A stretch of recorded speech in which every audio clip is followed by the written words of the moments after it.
आजा आजा बाबू आजा आजा बेटा आजा।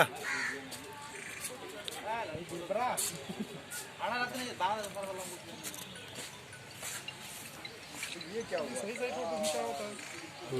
शौकीन है लगन ना। एक एक को खींचते नहीं है ना।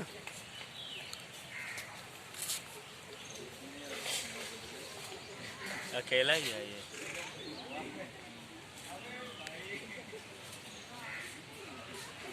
टहल रहा है। जैसे पता है इन लोगों का एंजॉयमेंट होता है, पैसे इन लोगों को देने चाहिए हम।